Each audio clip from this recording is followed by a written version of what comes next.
Welcome to the Building Tomorrow podcast. And today I'm joined by. Gary Brown. Perfect. Well, Gary, obviously, we've had the pleasure of knowing each other for maybe a year, maybe a bit more than that.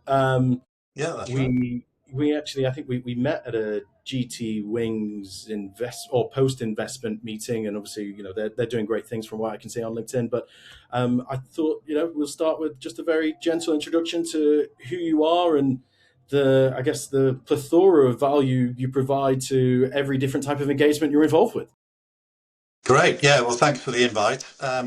So, look, I just love helping people and businesses find their right path to success, whether that's me operating as a mentor, business coach, if you like, an advisor. Obviously, I've had a corporate career in the past, and that was the same passion. It probably took me 15 years to realize that was my passion um, and put it into those words. But yeah, I just love helping. And as I said, that can be actually anything from simple, hey, I'm stuck. How do I prepare for an interview if I'm mentoring somebody on career development, to helping startups and scale ups, really identify their strategic fit and strategic opportunities.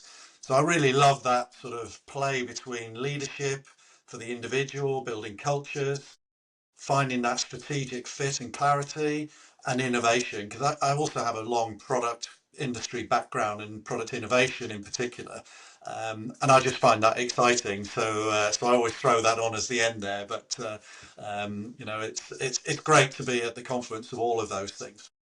Well, I think it's the diversity of all of these things which also help you be better at every single one, right? I think it's ultimately, the more, or rather, the different types of experiences that you have help you become more pragmatic, right? And actually, something that you mentioned at the very start, like the mentorship, there's a lot Mm. of noise in the industry about don't ask for mentors. And there's a lot of, CEOs who come out and say, super frustrating when someone I've never met says, "Will you please be my mentor?" And I find this very strange, but maybe we start off by saying, how do you like to be approached when someone asks you to be a mentor, and what are the kind of traits you look, for in them before you actually agree to commit your time to supporting them?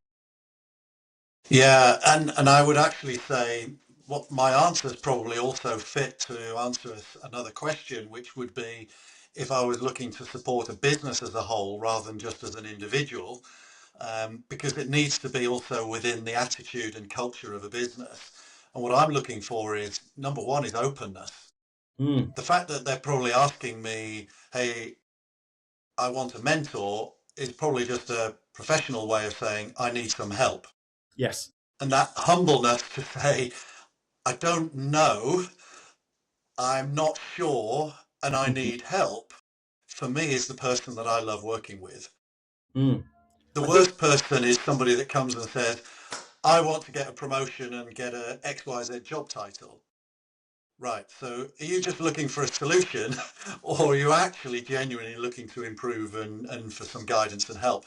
Just candidly, that can be a real differentiator. So those are the people I'm looking for. They're humble enough to recognize they don't have all the answers. They're looking for help and they want to improve.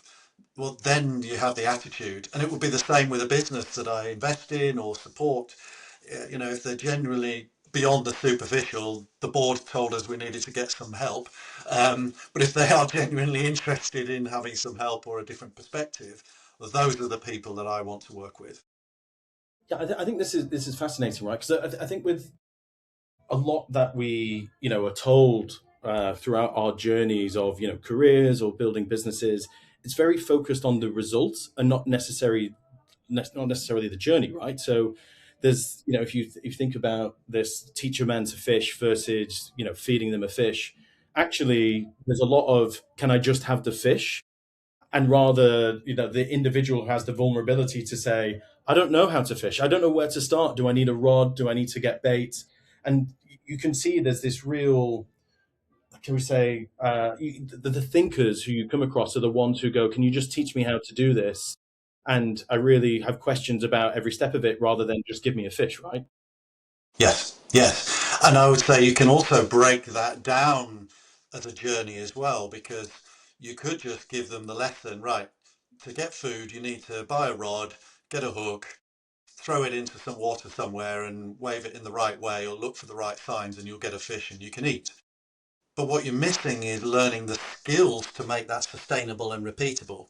Yes. So you need to break that journey down also, you know, into enough steps and enough fragments that they've actually built skill sets that last rather than just a single, like, you know, short-term technique. You know, Hmm. so asking a business person to say, go and sell something, well, you could sell it, but it might just have been one sale based on luck because they walked into the right person in the lobby on their way out. Is that sustainable? No.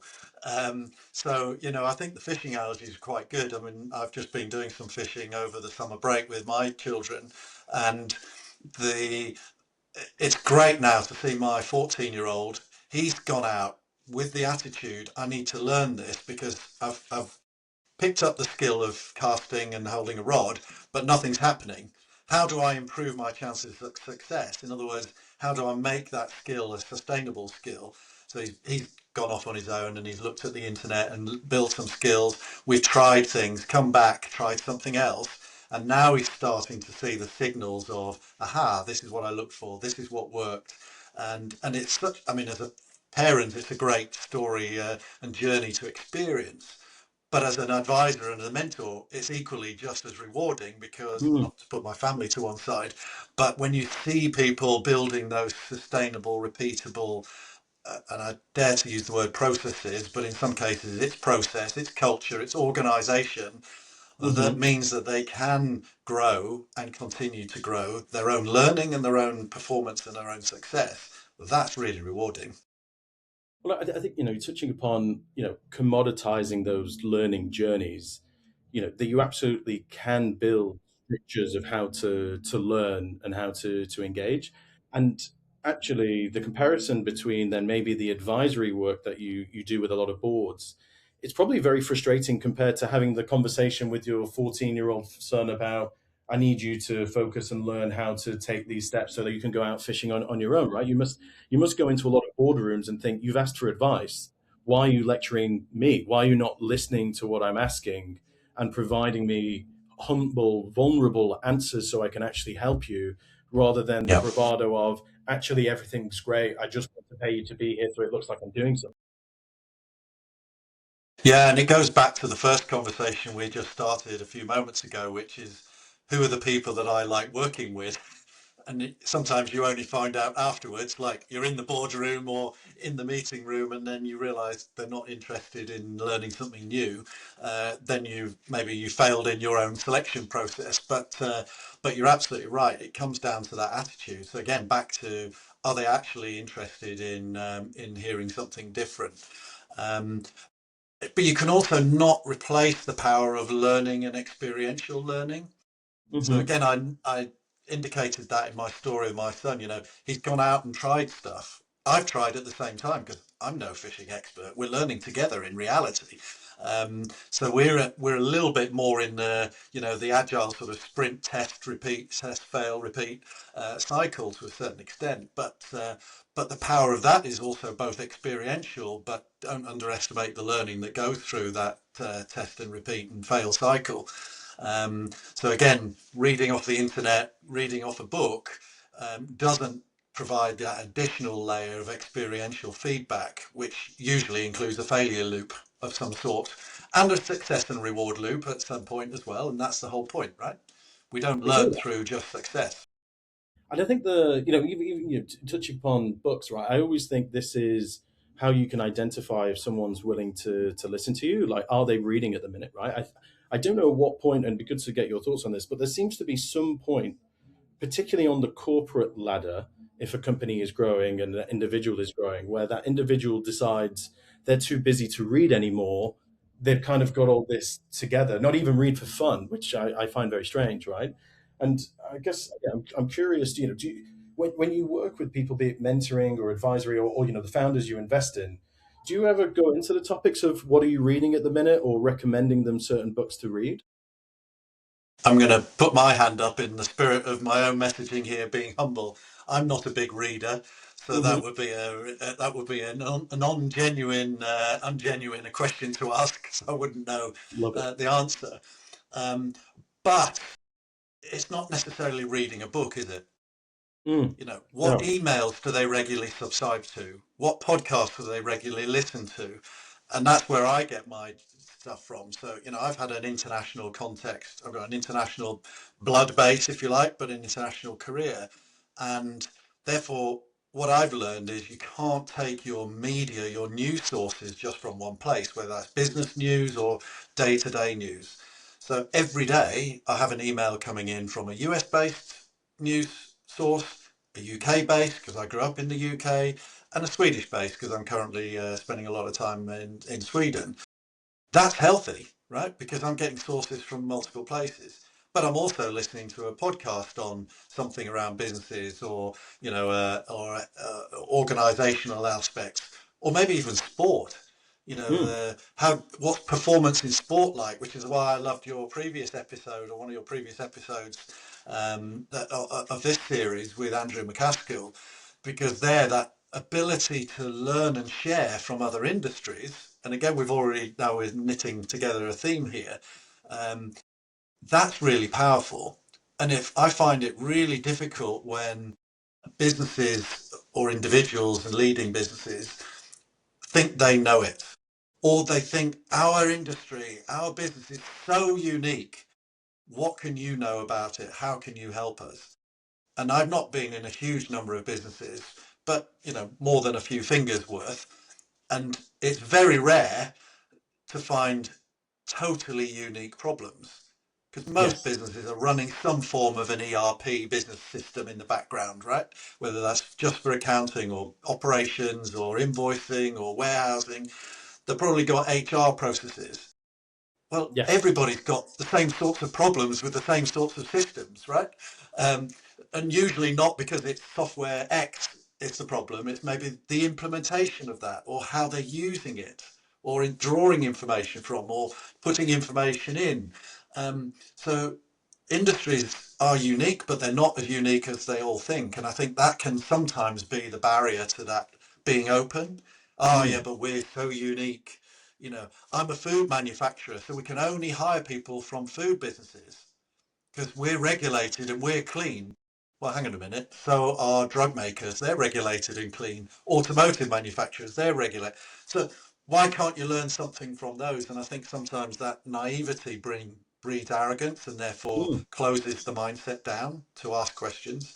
So to walk back to your point, reading, listening, looking outside of your context, I think is one of the most powerful or useful sources of information and something that you should be doing daily, regularly. And that's the power of bringing in people like me, for example, or reading something from a business journal or what have you, because you're opening your mind and you're sharing, you're learning. Then you can pick up on something, go, I wonder if that's applicable to us. Find the right competence, bring them in, have a conversation. You never know. I can guarantee you'll learn something. Yeah, for sure. I mean, I think the sports analogies I always find so fascinating. Well, one, obviously, I know we both are big fans of motorsport. If you think about sort of the pressure under the public eye of that business, if you take any like Formula One or MotoGP, there is such a focus on time, right? So how can they shred and even a nanosecond from anything that they do? And I found pit stops so fascinating over the last 20 years, how they've changed Yeah. drastically and the strategy around them to ultimately what's the right time to bring in a driver. And obviously they've got you know, all this data available at their fingertips. But if you were to compare that then to, a pharmaceutical business, okay, well, time is actually very precious, right? And it all comes back then to the sales element. So selling in Formula One, a big aspect of that is the more races you win, the more sponsorship deals you get, the more fans, etc. But in pharmaceutical, if you think about like the COVID vaccine, speed is such a massive part of that. So how do you get all the right people in the room to think differently and go, how do we tackle this problem? And I'm sure, right, if we got a bunch of different level of individuals in a pharmaceutical company like Novartis, and you've got maybe Ferrari in a room, they could have a great conversation. Maybe let's say a 2-day workshop about how would a Formula One team tackle drug testing, right? I mean, I'd love to see that kind of thing. Yeah, yeah. But in reality, that almost happened during the COVID-19 pandemic. some of the Formula One teams were helping build the personal protective equipment and ventilators. Why? Because they had rapid prototyping type technology, or I guess in traditional business you call it rapid prototyping. For them, it's rapid manufacture because every part is a prototype, right, on a vehicle, usually in Hmm. a race car. But also it was that technology knowledge, that bringing collaborative cross-functional teams together to solve a problem. Formula One's all about, or motorsport in those senses, is all about the extreme. How do we improve aerospace? So it's marginal gains, it's those small things. Well, you don't find those sitting in a box on your own. I mean, even in slow moving heavy industries that I've been involved with and helped, the value's always, almost always, sitting between the departments, between the business processes, between the company and its suppliers and its customer. If you can find those and connect those dots, that's where you find the true value and the true innovation opportunities, the white spaces. They don't sit within the development department or the marketing department. Yes, of course, there are some, but you get my point, is those are the game changers. And again, that's where you're looking outside. I had the privilege to found an innovation function for one of the large global automotive manufacturers many years ago. And our brief was that external mandate, really. How do we make our, should we call them repetitive, repeat and redevelop product cycle due to the high amounts of capex and lead times involved? How do we make those more consumer oriented, more innovative, even if you can't change the fundamental investment bit on a regular basis? Well, we need to learn from others. So I had relationships with the likes of Boeing, Hasbro Toys, European Space Agency, and you might say, well, what's this young kid in Ford Motor Company doing talking to those people? Well, Boeing were moving people in a metal box. Well, Ford and other car manufacturers were moving people in a metal box. So we must learn something. Their environment is more extreme. Great. More Yes. extreme might mean we can learn something, right? Because they're already Indeed. ahead on something else. One of the most under or over quoted innovations that I remember was anti-lock braking system. Where did that come from? Aerospace, because it was more extreme and it filtered down into automotive applications. Same with heated windscreen technology. That filtered down from aerospace. So just using those as an example, that's how you can learn from other industries. And therefore, innovation, we shouldn't get into that because that's a tricky area, but the definition of innovation is broad. You can read the internet and you could be there for 6 days just reading different definitions, I'm sure. But for me, it's not about creation of something new. It can equally include new application of something already exists, such as an Yes. ABS technology in aerospace, new application, automotive, with a broader benefit, right? Because it improves the safety, not just of the 100 people in that tin box, but now it's all the other people and the consequences, the trees, the houses, the things that you can maybe mitigate accidents from because you can control a braking situation in an automotive context. That to me is a great example of innovation. Mm. And I think also with innovation, something that's always overlooked is innovation with relationships, which you're also tapping into, right? With everything you're explaining, right? I think everyone thinks innovation is purely based on a product or maybe sometimes a service, Mm. right? So there could Mm. be like commercial innovation in regards to how they charge a service. Like this, everyone's saying SaaS is dead. Well, I haven't seen any innovation for new commercial models, so it doesn't really feel dead at this point Yeah. in time.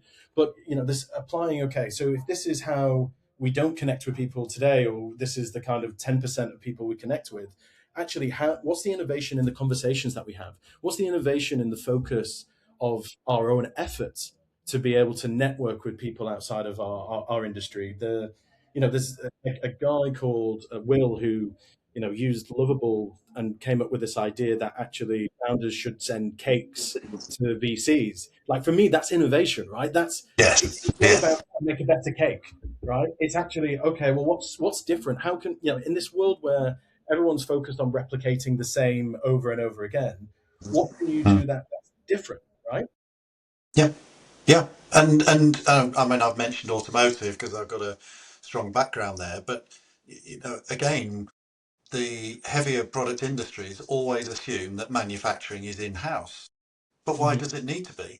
There's Yeah. plenty of fantastic third-party manufacturing partners that you can partner with to manufacture.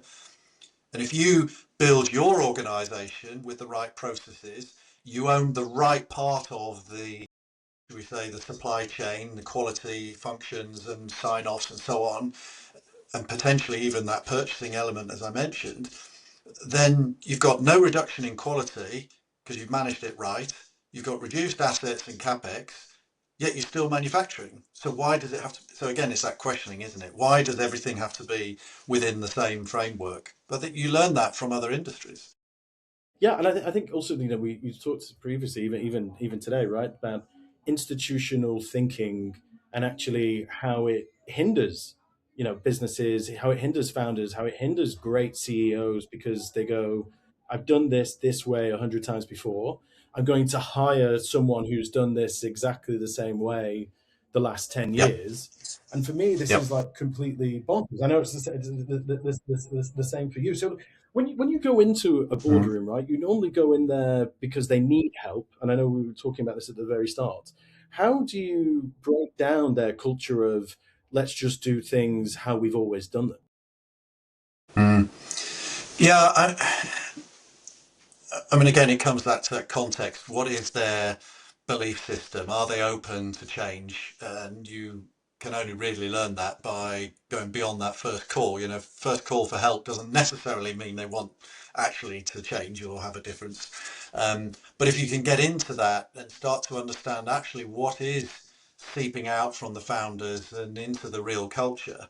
So I'll often try and speak to other people within the business, not just the leadership team, to really Hmm. understand, is there clarity around where we're going, the strategic fit? Are we all allowed to innovate or be creative? You get a better sense of the organization, but equally you get a sense of the amount of trust and respect and responsibility that's allocated. You know, they're not micromanaged, they've got freedom. Then it gives you a sense of the culture of the business. And then you can come back into that organization and point to things that maybe they didn't know because maybe they're not out there with their other colleagues. Now, of course, the Yes. smaller the business, you'd argue it should be easier, but we all live in a world now where remote work is is commonplace. So you may not actually have invested all the right time in understanding all of your people and their attitudes. Or equally, as a founder and as a leadership team, you haven't invested enough time in building what are these behaviors that we want to stand for. And maybe at a certain phase of your business, you're growing and actually you don't still align. Actually, not still, you don't align any longer in your leadership time. Two founders, one of them may still want to sit in that entrepreneurial space, just, hey, and now we're building an organization. Now we're starting to scale. Now we're starting to grow up. We're becoming teenagers and out. This isn't for me. I want to still sit in my room and play. Yeah, Mm. but that's not the And you see values that we a lot. need for where we are. Exactly. Even like Sam Altman like talks about this like with things he's been involved with before, right? He gets to points where he's just like, this isn't fun anymore, right? And that's fine. I think individuals should absolutely be true to themselves, and if they get to that space, they should find new opportunities, right? They shouldn't just stagnate and ultimately stop opportunities for that business and other people in that business to grow it, right? And I think actually one of the questions I probably would have for you off the back of this, with obviously your like domain also as being an angel investor, what are the things that you see change culturally once the check is written? Yeah. I mean, I guess take an extreme example. At the extreme, a business goes to stock market listed, does an IPO. Hmm. And I'm picking on that deliberately because, everyone can guess what I'm about to say. Oh, now we're driven, we've got to do quarterly reporting, everything's short term. So what you have to understand is who's investing and what's their objective. Yes. And therefore that has an influence on the rest of the business. So, Hmm. I've been in a leadership team and we went through an IPO and all of a sudden, it's almost like forget the conversational strategy, forget the conversation mission. We just got to hit Q1 results because that's the biggest signal for us. Oh, Yes. well then actually it was the same for Q2 because we still need to justify our share price. And so it rolled to the point that, you know, are the people in the organization actually being the caretakers of the strategy and moving forward, or are they actually just satisfying the short-term stakeholders, which are investors looking for share price return as opposed to long-term business return? You know, you go back to the original purpose of the stock market. It was to fund businesses to start, grow, Mm-hmm. and survive, maybe in some cases. And that's probably, that role now is probably what VCs, angels, family offices do, right? Is they're sort of there for the long term around the business value, not just the share price. So I've been again in a Yes. business where the ownership structure was long-term hold, if you want to put it in those terms. You know, we Mm-hmm. believe in this. We build portfolio of whatever industrial tool making companies. Great. So we're in that. We fit. So they were much more hands off, but they believed. So their Yes. conversations, and they had a seat on the board, the formal non-exec board. Their conversations all about strategic long term. So what did that do to the leadership team? Built confidence, Yes. built space, room, gave responsibility to execute on that long-term strategic plan and build business plans to achieve that on an annual basis, right? But if there's lots too many, I take that extreme of an IPO, where you don't Mm-hmm. have that proximity, you know, then the pressure becomes on day-to-day results and performance, not necessarily about building for the long term. And you know, you can understand how those pressures manifest themselves into behaviors, right? So an entrepreneurial founder, I would guess many of them are not going to respond to that overly involved shareholder or owner, right? Because they're going to be looking at short-term Yes. performance metrics, KPIs, numbers, as opposed to, are we still on for our mission? How are we doing with the ambition? And by the way, how are you running the business? Yeah.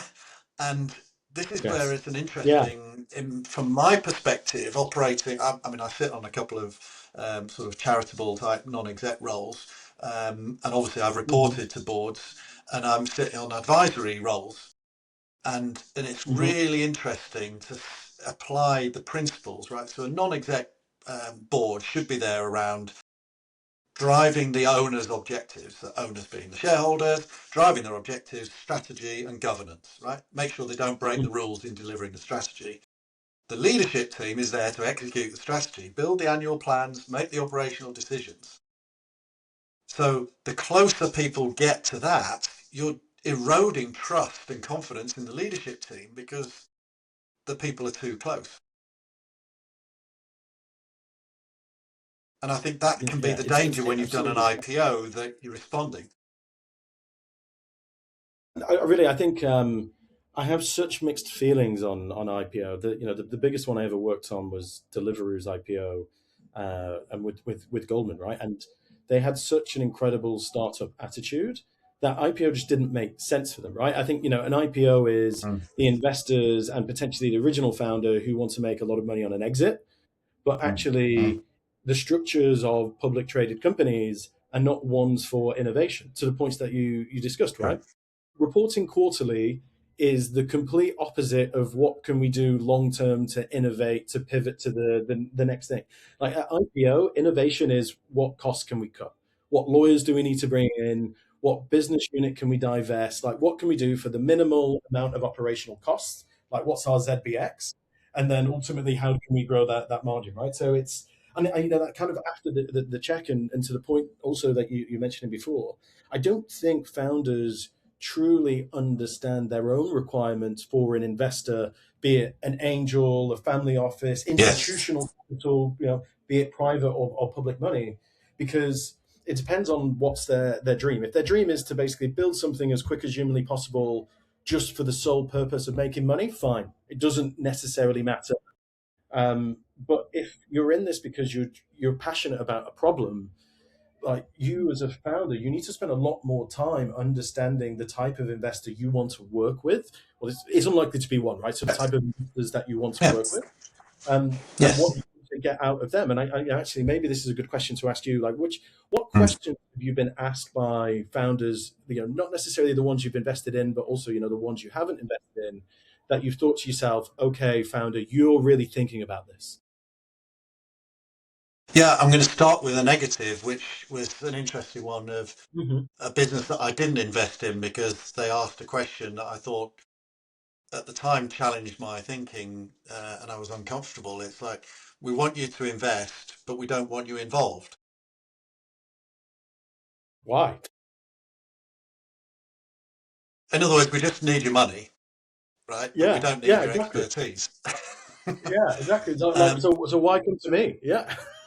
yeah. So, well, I mean, one could shortcut and say it was just they were just desperate for money, so they were knocking on every door, right? Hmm. Um, and I'm slightly candid in this story because, of course, there's context and realities around it as well. But um, it's made me reflect later on in life also to a different question, and that is, how close should investors be Mm. to in business? Yes.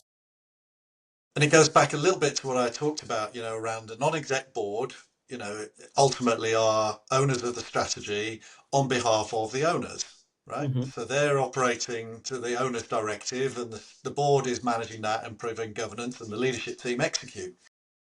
So if an investor's coming in as a now owner, sitting on the board, if they've got a big enough representation, and trying to get involved with operational decisions or activities, actually that's the conflict of that sort of hierarchy of governance. Maybe you shouldn't be. So I've almost sort of started framing the question the other way around now, which is, should an investor actually be only limited to non-exec board roles as opposed to advisory positions? Because advisory, you're getting too close to operations, and then you're starting to erode the trust and the mandate for the executive leadership team and the people. Now, Yes. what I'm forgetting here is the reality that a startup might be 2 employees, right? So Hmm. therefore, there's no organisation to lead, very little going on. So actually, they need every bit of help there is. And so that hierarchy that I beautifully painted for a large corporation, of course, is so much flatter. So I'm ignoring that reality. But therefore, it opens the door to a multi-layered approach of, you can have an inactive investor. Back to my first story, actually, maybe it wasn't so stupid, is we're looking for some non-active investors, right, that believe in what we do, believe in us, we need your money, but we've built a competent leadership team, we've got a set of advisors as and when required, we've got a proper board for governance, and if you invest enough you can sit in that board. That actually now sends me a really positive signal of confidence that, wow, these Yes. guys have really sorted it out and they understand what they should do, because so many of these roles in a startup get mixed up, don't they? As we've all seen them, a startup of one person. That one person's manufacturing, customer service, mail room, IT person, everything, right? Yes. Um, and so actually, I think there's a place to try and build. Now we're probably talking more about scaling businesses Hmm. from concept to startup to grow, but you need to prepare founders for that journey going forward, because you also, as an advisor or a mentor, you also need to know where their ambitions and competencies lie. Mm. Many founders competence lies in the passion to sell their vision, or in the technology or the whatever product it is that they've invented, or maybe it's they're the end user that has got an unmet need. They're Mm. passionate about the unmet need. Now I'm finding people to come together and solve it for me. But does that make them the right leader or the right seller to go out to find new investment or what have you? Not necessarily. Should they be the leader of an organization of 10 people? Probably get away with it. 20, 50 people. You know, we need to understand, is that A, in your ambition, and B, is it in your skill set, and is it learnable? So that understanding that journey for founders is also relevant to me as an investor or as an advisor, to know where they need help, but also where I am suited, but their maturity in that model. Yeah, I mean, I 100% agree. I think I admire founders who are bold enough to go out there and say, look, I literally just need capital, and if they could get a loan, that would be Mm, better, but they have to basically get, mm. a private injection. Yeah. But the question I always pose back to them, that there's one conversation I remember. Maybe I won't name them and their company, but they were raising £2 million, and they said, look, they just want an investor who's not going to get involved with the business. And I said to them, well, you're like six people. Your biggest challenge right now is securing more clients. Why Yes. wouldn't you pose this to an investor? Because ultimately, an investor can go, I can see now how my investment will grow because I actually know people in the industry you're trying to sell to. And they were really stubborn on it. I mean, they did raise capital. They're a really cool like business, and good to see them grow, which I think they are. But this whole thing of you're so small at this point in time, like you should be asking for any version of help that's suitable for you long Yes. term, and you shouldn't Yeah. have this mindset of don't worry, I know what I do. Like even like the gentleman who was running it, previously ran businesses, and I think he sold one as well. So he's certainly not new to the world of scaling. But I just think myself, if I go raise capital and go present, I've got a set list of what I'm looking for. And if I can meet someone who is very connected in the venture capital world and can go present into more venture capitalists, of course, that's what I'm interested in. I don't necessarily want a silent partner. Great. And I think, again, now, I oversimplified a little bit with my story earlier, but what I like in get involved with is I'm quite an operational, hands-on person, right? So Hmm. I love businesses that I understand, Hmm. and the passionate people. So an opportunity to be a little bit nearer to those operational activities or the decisions, I don't mean doing the operations, but necessarily, Hmm. is quite attractive. Yes. And just using myself as a sample of one, but I hope it represents more, is actually I think there's a good mix there that, you've got the governance in terms of a non-exec board, right? But an advisory board or a set of advisors, if you don't want to call it a board and make it sound overly regimented around a quarter or a monthly meeting, but a set of advisors that can support you in the ways that you've just described, and or sorry, or and with a big and afterwards, are willing to invest or potentially be paid in terms of some share ownership to compensate for their time and advice. That's really nice opportunity. But then there's another layer that I think sometimes people miss, or maybe it's not well understood yet, and that is, how do you build competence where you don't need full-time competence? So the classic thing is, oh, well, we outsource, we hire in some consultants. Yeah, but what if you want to build longer term content or context? So, for me, it's interesting when I can work with a business as an advisor, but sometimes because I've got the knowledge, I'm close to them. Maybe I've been working with them since the day there was three people, right? I helped them build the business case, Yes. and now we're starting to get operational. Let's just pick sales as an example. I like Hmm. this one. So you got a salesperson or two, right? Well, you don't need a sales manager for a sales team of one or two, right? Pointless. 100%. Yeah, right. So then you could use a fractional model where maybe you hire somebody one day a month or one day a week to do admin, and then start building that strategic layer, pricing strategy, go to market, distribution agreements, while the other one or two are actually generating genuine sales. There'll be a point in time where that person needs to be full time. So that fractional person then can hire in because they know the business, they've been with the business, every month, blah blah blah blah blah, for a year or two, and then at the right time you hire in and you add the cost. So a relatively low cost. If that person can be pooled, that knowledge can be pooled from the advisory board or advisors, you just built even more sustainable and long-term thinking in the business because they were already in the business. So, Yes. me as an advisor could operate as a fractional, for example, fractional CXO, chief commercial officer, you Hmm. name it, one day a month, and be an advisor for 2 days a month to the founders and the CEO. Well, I'm close enough to the business. I'm in the strategy. I'm in the operational strategy level, and I can help keep that strategic height, but still deliver some of those once a month operational activities or once a week that required. Now, we've got to be careful on how far do you get drawn in. But that's quite an interesting model for continuity as a business is scaling from, 0 people to 20 people before they can go full time. I think this is probably the biggest blind spot I see with founders after they've received sort of like the first big check, right? So, like seed or Series A, they get very excited about, I'm going to hire a full time Yeah, SVP. get all these big whiz kids, right? They're great Yes, names. Oh, he's the expert in retail. Great, yes, but you've just spent all of your money on one person, yeah, nobody below. exactly. And that one person benefits. I mean, they may go through stress and frustration, but they go, okay, well, I'm getting paid regardless, and I've got a good wedge and everything else. And but ultimately, then you get this disgruntled culture where the founders and the founding associates, everyone who was there at the very beginning, who are on more measly salaries, but probably more equity based kind of deals, going, why isn't such a body doing what we expect them to do?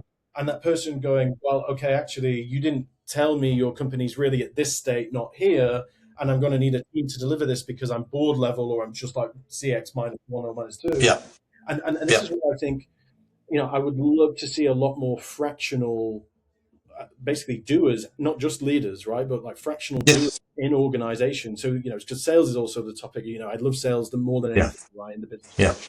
I would love to see fractional account executives. I don't Yeah. understand why that doesn't exist, right? No, I agree. I It's agree. And I crazy. know it's a newish term. I get Mm, it. Um, so, I've started to talk to people about it, and it's almost like I'm having to go back to basics. Oh, well, a full-time employee is this, oh, right now. And everybody I've explained it to, like with my sales manager story, go, why haven't we thought about this before? Well, the model exists. It's just, okay, I appreciate there's maybe not a huge pool of people out there calling themselves fractional X or Y. hmm Um, but there are enough people out there that have the competence and the skills to do it. And so it's a matchmaking issue. So there's a business opportunity, right? How do you, it's like the gig economy, but at this sort of fractional layer is quite an interesting thing. But the other reason why my, um, it sounds very selfish, but working as an advisor and taking a fractional gig in the same business is quite interesting. It wasn't just for my own benefit, but that continuity that I mentioned, that knowledge building. Mm, I'm going to give you an example from my career, which is a high and a low. hmm So I was hired into a business as an interim initially, to head up a number of departments, from product development, which was got a long career background in product development, brand marketing, etc., etc., with a view that I could be the potential CEO replacement, who was currently an interim, and that's how it transpired. So I was in the business for a year and a half or what have you, could learn the business.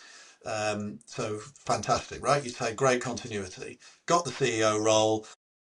It took still, despite being in that role and owning probably over half of the departments in the business anyway, beforehand, taking over, it still took about 3 months to actually go around and ask enough questions, meet enough people to actually get enough of a view from the ground. And I'm only talking like 160, 170 employees. It's not like it took me 10 years to go around 100 million employees. We're talking about a relatively small organization, but, with a genuine open mind, wanting to learn, lifting stones, that all of a sudden my mission turned from what the owner and the chairman thought it was, which was build a positive business, single brand. Let's build a great brand consistency, improve the product portfolio. Off we go, because we've got a culture. And by the way, this was a private equity owner, so we're ready for the sale. So all of a sudden, we're in panic mode because we've got a cash flow issue, we've got a supplier who's got liquidity issues, we've got quality issue, we've got customers going nuts. Um, so that was an amazing learning experience. If somebody had just come in, and there was an interim CEO before me, we worked on stuff, we did loads of stuff. Had he found all of those things? No, because it takes time sometimes to uncover these things.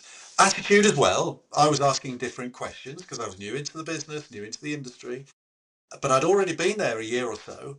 and I was still lifting stones and finding all of these. How did somebody didn't know we had a cash flow issue in one of our operations after, however long it had been there? I don't know, but this was my point, right? So this benefit of advisory and fractional as one scenario I painted, or fractional is not that somebody comes in as a consultant for a week and disappears. Fractional, you're there for 6, 12 months doing a role, but it's not full time. You start to build up this continuity of knowledge, which is helping a business grow, right? Because that knowledge base is building, and you're building, and your remit is to find your replacement when they need full time in many cases, right? So therefore you're building in knowledge transfer, and I think that's so underlooked, that continuity and building. It's so easy to chop and change. Oh, we'll get somebody in for 3 weeks just as a consulting and then get rid of them, and we lose knowledge. Yeah, it's so short-sighted. But even the question thing, it reminded me of a story when I was at Barclays, and a new CEO came in at the time and said to the chief HR officer, "So how many people work here?" And that person said, "I don't know." And you're like, "Whoa!" Well, this happens everywhere, right? This I isn't an know. isolated incident, right? So No? it's crazy just to be able to, you've got to be able to refresh your own mind. You've got to be able to have a people strategy where you bring in new blood who ask the simple questions, because everyone's forgot. Everyone's in BAU mode, Yeah. right? Yeah.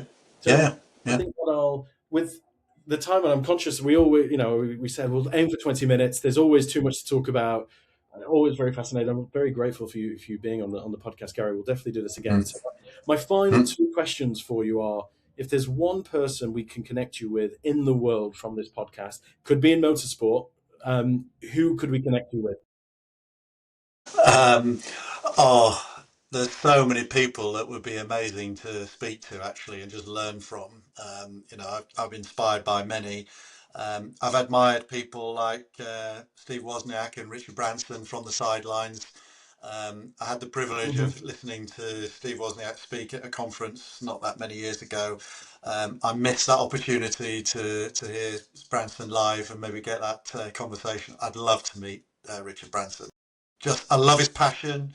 I love his energy. I love the fun approach.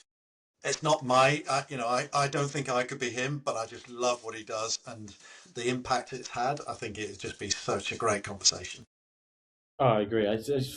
Sir Richard Branson pops up in conversations that I have regularly, even the last podcast, right? And also Steve Wozniak would be an incredible one. I mean, it's Yep. fortunate that you've been in a room with him, right? So we'll tag them both. We'll see how well we can do. Might be a little challenging, but I'm always up for I'm always up for a good challenge. And outside of that, who else? If anyone's like watching this, podcast, who would you like to chat to? Is it CEOs? Is it founders? Like, who would you like to connect with? Yeah, I agree. For me, it's leaders. At the end of the day, if you're going to really drive your culture, get the leadership right, get that creative, safe space for an innovative business, have clarity around your strategy. I need to be working with the leadership team, and that's where I really love it. I get that energy because you get the influence and the opportunity.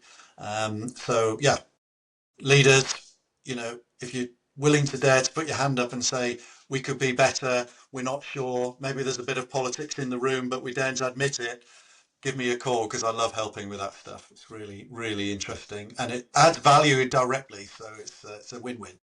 Definitely. Well, leaders who are watching this, connect with Gary. Happy to provide details. I'm always a leader who's in need of help. Right. I'm never too egotistical to say that I don't know everything. Thank you Mm. very much for joining us, Gary. Love the insight as always. I love the fact that you're helping companies build tomorrow. Thank you very much. My pleasure. Enjoy.